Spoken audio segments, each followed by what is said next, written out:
Retreat гэдэг нь ер нь бол ухрах гэсэн утгатай англи үг. Тэгэхээр завгүй амьдралаасаа түр завсарлага аваад өөрийгөө суулж авч яагаад ухарч яагаад эргээд нэг амьдралаа том зургаар харах боломжийг олгох зорилготойгоор ийм retreat гэдэг үгийг ашигладаг.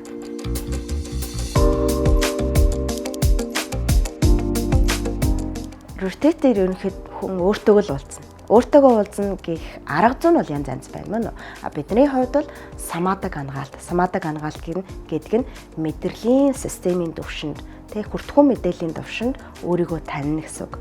Тэгээд бясалгал байна. Бясалгал ихлээр илүү чамд тийм ээ сүнслэг ухааны хувьд өөрийгөө нээн, энерги бие нээн гэсэн үг.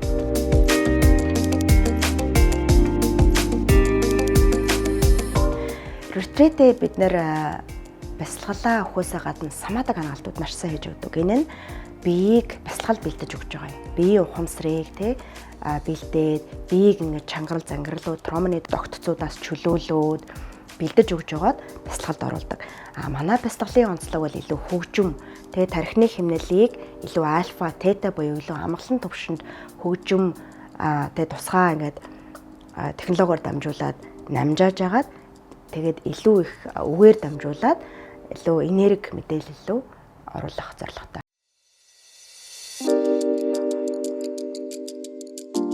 Хүн болгонд хэрэгтэй. Та илүү их эрч хүчтэй, амжилттай тийм ээ.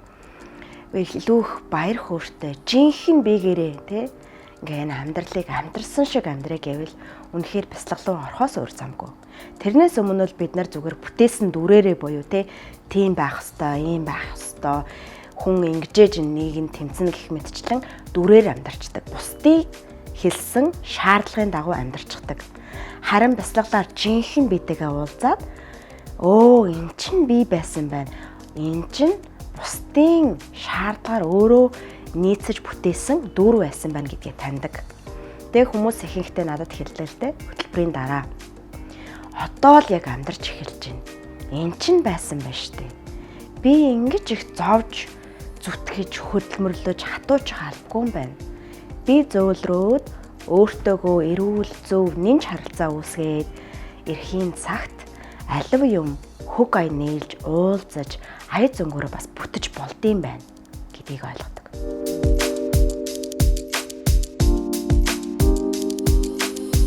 Үнэхээр бүтээж яваа хүний хувьд тийм ээ өдөр шөнөгөө цаг наргүй хөдөлмөрлж байна тийм ээ. Тэгэд амарна гэхлээр нэг гэрлөөгөө ороод орондоо ороод хөвтөж байгаа байхгүй юу. Тэгэхээр энэ их завгүй амьдрал донд өөртөөгөө уулзаж амьдрал би хаана байгаа вэ миний баяр хөөр хаана байгаа вэ гэдгийг харах боломж бараг л олдохгүй байгаа даа штэ. Тэгэхээр та дараагийн төвшөнд гарыг гэж бодож байгаа бол үнэхээр нэг чанартай цагийг өөртөө зориулах хэрэгтэй. Ингэжээж тэр завгүй амьдрал дундаас үнэхээр цойлж гарч чадна. Тэрнээс өмнө бол нэг л их завгүй боловч нэг л амьдрал, нэг л үр дүнг тавтаад яваад байдаг. Цоош нь үр дүнг амсъя гэж байгаа бол цоош нь би хүнийг бий болгоно. Би сэтгэл сүнсэн дээр яах нь жинхэнэ өөрчлөлтүүдийг мэдрэх учиртай.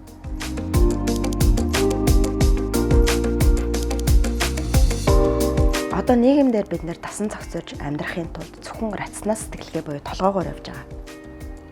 Толгоогоор бодож байгаа, толгоогоор сэтгэж байгаа мөн үү? Тийм зүрх сэтгэлийн яриа огт байхгүй шүү дээ. Гэтэл толгойноосоо доошоо зүрх рүүгээ буугаад үзэх юм бол энэ маш том ертөнц хүлээж байгаа. Учир нь зүрх өөрөө тархинаас 5000 дахин илүү энерги үйлдвэрлэдэг чадамжтай. Энэ их завгүй амьдрал донд рационал сэтгэлгээ тархиараа зүтгэж яваа үед зүрх унтаа байдалтай байдаг. Сүнс соул тийм ээ? Сүнс унтаа байдалтай байж байдаг. Сүнсээ сонсохын тулд яах нь цаг хугацаа орон зай олгох хэрэгтэй болдог. Тэгэхээр сүнс соул бол ерөөсөө хол ухтах юм биш шүү дээ. Та физик биеийг олж төрж байгаа мөн үү? Физик биеийг олж төрж байгаа. Гэхдээ энэ хорвоогоос салхитаа физик биеэ орхиод таны сүнс дахиад халаад явна.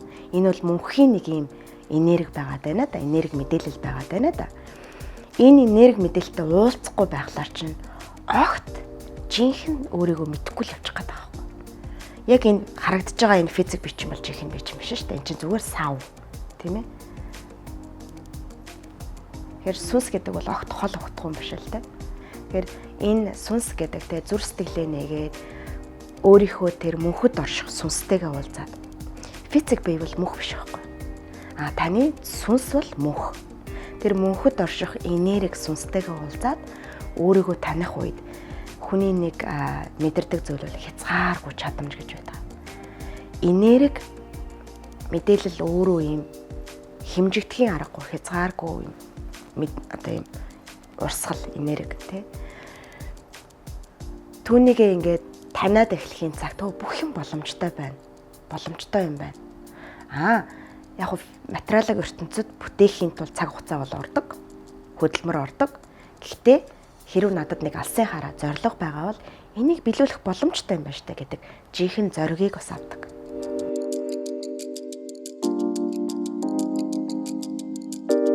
Одоо манифестинг бол нэлээд модонд орж штэ. Манифестинг гэдэг бол ерөөсөө л өөрийнхөө нэгдүгээр цахилгаан соромзон чадамжаа сайжруулна гэсэн үг. Тэгэхээр манифестинг гэдэг бол уг чанартаа жинхэнэ биегээ өөрчлөх. Жинхэнэ биегээ өөрчлөхдөө одоо удам ухсаагаа муулдаг, шүүмжилдэг тий. Өдөр тутамдаа бусдыг болон өөрийгөө орчин нөхцөлийг байнгын шүүмжилдэг. Сошиал ертөнцийн дээр одоо янз бүрийн юм бичдэг тийм ээ. Одоо нэг талаараа буддын ухаанд ярьдаг штэ. 10 хар нүгэл гэж ярьдаг тийм үү. Тэр бүгдийг бид нэр үйлдэж байхдаа хүртэл баялагын саваа буюу энэ баялаг хороогийн сайн сайхныг хүлээж авах урсгалаа хаачж байдаг. Тэгэхээр жинхэнэ манифестинг гэдэг бол өөрийгөө өөрчлөх ухаан. Өөрийгөө өөрчилж ариун нандан тэг бурханлаг эгэлэг чанараа тасгалжуулж гаргаж ирэх тусам хороогийн сайн сайхныг татаж авахаасаа гадна даах чадамжтай болдог. Бид нар хэрэг сэтгэж бодож л байгаа л одоо бодолд орж ирж л байгаа бол таны бодолд орж ирсэн бүхэн биелэх боломжтой.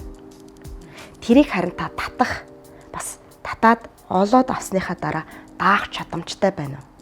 Сайхан залуутай сэтгэл дүүрэн ингээд баяр хөөртэй явж байхдаа сайхан залуутай учирлаа хань боллоо. Аяар нөгөө нэг өөрийнхөө дүүрэн гоё байсан чанараа хүн алдлаа мөн үү?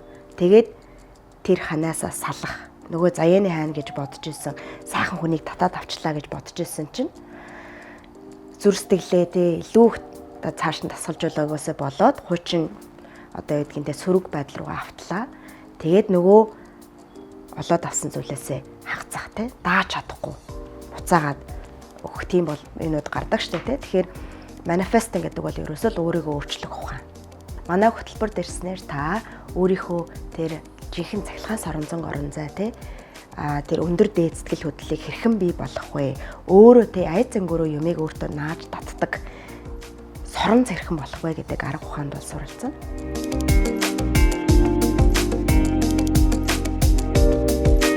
Өөрийгөө сон гэж хэлж байгаа шалтгаан нь бид нар бага наснаасаа яагаад ч Монгол хүмүүсийн хариуцлага хүлээгээ сурчиж багасаа л бид нар ингээл бусдын төлөө бай, дүүгээ хаар, энийг хаар, сайн сур, тийм бай гэд энэ нэг юм жинхэнэ өөртөөгөө уулзах боломжийг аваагүйгээр, олоогүйгээр юм хүмүүжээд том хүн болцсон байгаад. Одоо зарим сургууль одоо баруун дултын ингээд сэтгэл хөдлөлтөнд ажиллаулаад өөрийнх нь дотоод ертөнц рүүгөө өнгөх тийм ээ. Дотоод тийм анхаарлыг сайн хөгжүүлчихэд байгаа байхгүй. Гэтэл Монгол боловсролд маань тийм програм донд байгаагүйгээс болоод том болсон ч гэсэн дотоод ертөнцид нэг юм байна гэдэг мэдлэг, мэдээлэл, мэдрэмжгүйгээр том хүн болчиход байна шүү дээ. Тэгээд дээрээс нь завгүй амьдралыг хэм маягт ороод энийг чих ёстой, тэрийг чих ёстой тийм ээ. Хүүр хүүхдүүдэд асран, мөнгөө олно, гэрээ цэвэрлэн, найзуудтайгаа уулзна. Тэгээд дээрээс нь нийгмийн юм төс стандарт байгаад байна да. Хүмүүс ийм гой мундаг байх хэвээр, ийм гялалцсан байх хэвээр. Энэ бүх стандартад нийцүүлэх гээд ингээд байнга яах нь хүн тэгээд хэлчихвээ, хүнд гологдчихвээ, хүнд муу хэлэгдчихвээ, тэгчихвээ гэдээ дандаа гадагшаа ийм нэг юм батлах, нотлох шинжтэй ийм байдалтай ингээд яваад байгаа юм. Өөрийгөө сонг гэдэг нь тэр нэг шаардаад байгаа юм нэхэд байгаа тэр ертөнцөөс өөрийгөө суулж аваад өөрлөөгөө өнгөөгөөд би яг хийм бэ гэдэгтэйгээ уулзчихаа л гэж байгаа юм. Тэгэхгүй бол үнэндээ хүн орчныхоо бүтээгдэхүүн байдаг. Орчин дотор нь өөрчлөлт хийх гэхлээр удаан байдаг. Үнэхээр уддаг. Харин орчноос нь суулж аваад цоошин ертөнцид тэгээд бүр юм илүү их тансаг, илүү гоё орчинд аваачиж агаад дүүрэн сэтгэл, дүүрэн мэдрэмжийг өгж байгаа, баяр хөөргийг өгж байгаа. Тэгээд сэтгэлдээ нь уулзалгад өө сэтгэлээсээ цугтаагаад байсан чинь ийм гоё ертөнцөл байсан юм байна шүү дээ. Ингээд уулзаад утсан чинь би чи их айтаахан хүн байна. Миний дотоод нөгөө хүмүүсийн яриад байдаг гэгээн сайхан чанар чинь байдгийн байна штэ гэд их хамттай болж эхэлнэ. Үнэндээ хүн өөрөөсөө цугтаагаад байгаагийн шалтгаан энэ дотор дандаа муу мухай байгаа гэж бодоод идэг. Би завсарлага хийгээл зогсоол өөрийгөө чагнаад үзчих юм бол за нөгөө нэг цугтаагаад байдаг гуниг ганцаардал нэг л нэг өөртөө гимшээд байдаг ичгүүр гимшлэн гараад ирчин. Нөгөө эмзэг мэдрэмж гараад ирчин гэж хайгаад байгаа байхгүй. Тийм ч учраас ингээ юмар арга цагаа цугтаагаад байдаг. Харин орчноос нь суулж авч агаад өргөж жогоод дээд сэтгэл хөдлөлийг нь идэвхжүүлж агаад өөртөөгөө уулзгалаар чинь ийм сайхан ертөнц байсан юм шүү дээ. Бээ засаад гэрээ зас тийм ээ. Тэгэхээр өөрийнхөө дотоод ертөнцийг ойлгосон хүнд юу болдог вэ гэхээр бусад бүх хүмүүсийг уншиж эхэлдэг.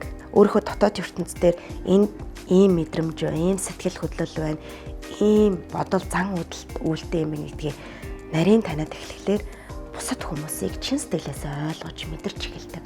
Харилцаа сайжирдаг. Үр хөвгтөө бараг хараад хаана байгааг нь мэддэг болчдөг. Шууд загнаа зэмлээ тэг инг гэдэг ахгүй мөн үү? Тэгэхэр чин харилцаа сайхан болно. Амжилтын 80% чин харилцаанаас хамаарна шүү. Тэгэхээр монголчууд маань үнэхээр завгүй ажил амьдралтай байна. Энэ орчноос нь гаргаад жинхэнэ өөртөө нуулзуулаад таны дотор ийм сайхан алт эрдэнэс байгаа шүү гэдгийг мэдрүүлэх зорилготойгоор Вьетнам улсын Натран хотод таныг аваачих гээд байна. Та хүрээд ирвэл өөртөө сайхан баяр хөөртэйгээр уулзах болно. 26 оны 1 сарын 4-өөс 11-ний хооронд тэр сайхан орчинд тийм ээ жинхэнэ өөртөөгөө уулзаж цоо шинээр амьдралаа бүтээе. Өдөөх хүртэл амьдрсан амьдрал чинь тийм ээ магадгүй нэг дүрээр бүтээсэн байж болно. Тэгвэл одоо жинхэнэ бигээрээ бүтээе л та. Нэг насны сайхан амьдралыг мөн жинхэнэ бигээрээ туулчихвал ямар сайхан байх вэ те. Тэгэхээр энэ урилгыг танд өгч байна. Тэгээд Beyond Retreat дээрээ сайхан уулзцгаая.